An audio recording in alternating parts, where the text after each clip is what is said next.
वक्त मेरे साथ अंकुश जुड़े हुए हैं, साथ ही साथ राहुल पांडे अब हमें स्क्रीन पर नजर आने लगे हैं और विनोद जगदाले भी अब आ गए हैं ठाणे से।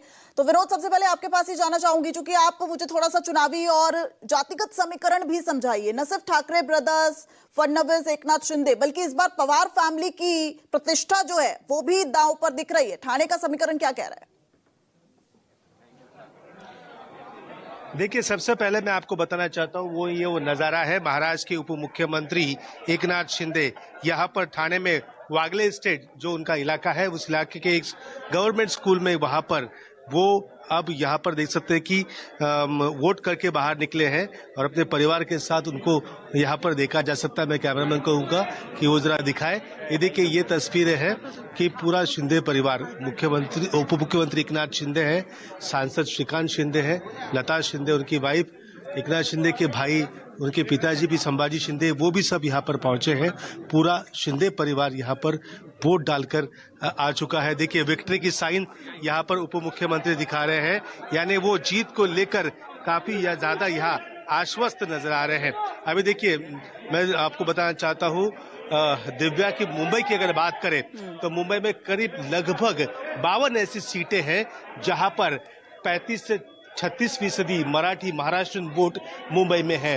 करीब 22 से 28 सीटें ऐसी हैं जहां मुस्लिम यानी मुस्लिम के लोगों का दबदबा उन सीटों पर है और करीब 20 से 22 सीटें ऐसी हैं जहां पर उत्तर भारतीय वोट ज्यादा है और करीब 14 से 15 सीटें हैं जहां पर गुजराती, जैन और मारवाड़ी वोटर्स मुंबई में ज्यादा तौर पे है और बाकी सीटों पर अन्य भाषी वोटर्स वहां पर अपना दबदबा बनाए हुए।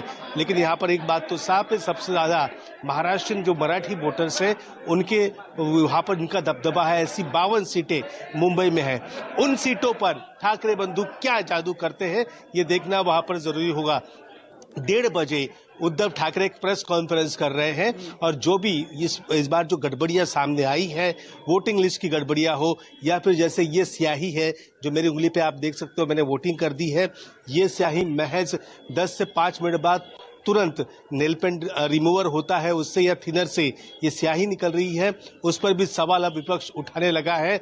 इसके अलावा कई जगहों पर वोटिंग लिस्ट में गड़बड़ियां है। अगर किसी मेल का नाम है तो वहाँ फीमेल की तस्वीर है, फीमेल का नाम है तो मेल की तस्वीर है।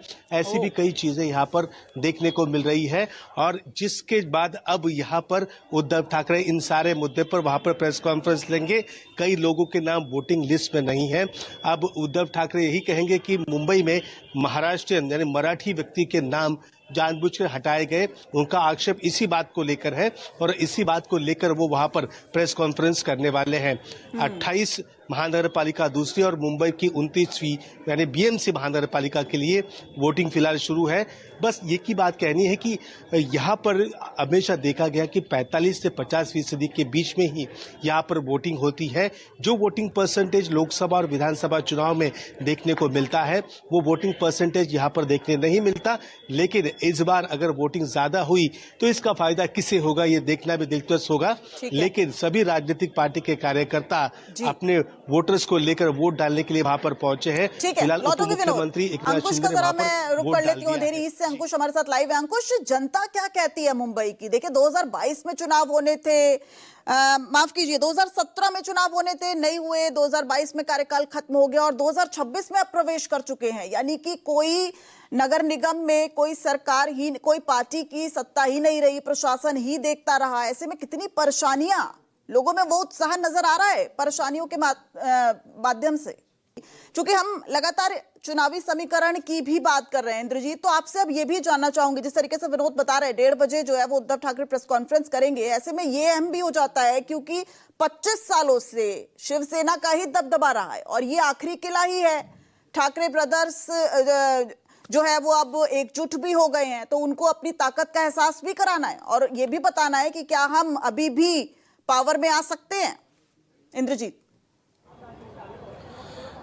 जी बिल्कुल दिव्या, ये ठाकरे ब्रदर्स के अस्तित्व की लड़ाई है क्योंकि 25 साल से जिस बीएमसी के सत्ता पर रहे हैं, इसके बाद शिवसेना 2 फाड़ हो चुका है शिवसेना में, इसके बाद 20 साल बिछड़े भाई मिले हैं, अब दोनों के अस्तित्व की लड़ाई है। अब देखना ये होगा कि इसमें कितना दोनों भाई सफल हो पाते हैं। इसीलिए जो मराठी मानुष का मुद्दा है ये काफ़ी अहम रहा। इसको लेकर काफ़ी सारे सवाल उठाए गए। आपने देखा कि हिंदी का स्कूलों में विरोध, उससे जो सिलसिला शुरू हुआ, दोनों भाई उसके बाद नज़दीक आने लगे। उसके बाद जो मुद्दे आए, लगातार ये मुद्दे उठाते रहे मराठी मानुष का। लेकिन तीन जो गठबंधन है ये प्रमुख है। एक तो कांग्रेस ने वंचित बहुजन अघाड़ी के साथ जो गठबंधन किया है उसमें भी दलित मुस्लिम कॉम्बिनेशन बनाया है जी, जिसका उनको नुकसान हो सकता है, क्योंकि लोकसभा और विधानसभा चुनाव में ऐसा देखा गया कि जो मुस्लिम वोटर्स थे कुछ हद तक उद्धव ठाकरे के साथ थे।